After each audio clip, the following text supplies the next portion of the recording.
আব্দুল কাদের কখনো সমীকরণে থাকে না। গণঅভ্যুত্থানের সময়গুলোতে আমরা কখনোই ভাবিনি কাদের এরকম গুরুত্বপূর্ণ ভূমিকা পালন করবে। কাদের নীরবে নিভৃতে কাজ করে গেছে সব সময়। জুলাইয়ের আগেও এবং পরে কাদের সমানভাবে কাজ করে গেছেন। কাদেররা গুরুত্বপূর্ণ হয়ে ওঠেন যখন জাতির প্রয়োজনে পড়ে। গত এক বছরে অনেকে অনেক কিছু হয়েছে, সবাই গণঅভ্যুত্থানের হিস্সা বুঝে নিয়েছে, কিন্তু কাদের সযত্নে নিজেকে আলাদা করছে সবকিছু থেকে। যদিও অনেক কিছুর দায়ভার কাদেরের উপর এসে পড়েছে। এইভাবে জাতীয় নাগরিক পার্টির আহ্বায়ক নাহিদ ইসলাম ডাকসু নির্বাচনে গণতান্ত্রিক ছাত্র সংসদ মনোনীত ভিপি প্রার্থী আব্দুল কাদেরের জন্য ভোট চেয়ে স্মৃতিচারণ করেন। 6 সেপ্টেম্বর রাতে নিজের ভেরিফাইড ফেসবুক পেজে দেওয়া এক পোস্টে এই ভোট চান তিনি।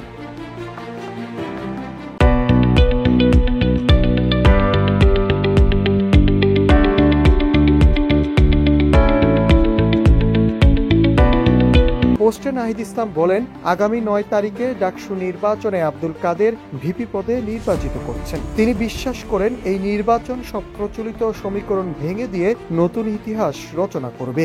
শিক্ষার্থীদের প্রতিনিধি হিসাবে আব্দুল কাদের বিজয় হবেন এমন প্রত্যাশা করেন তিনি।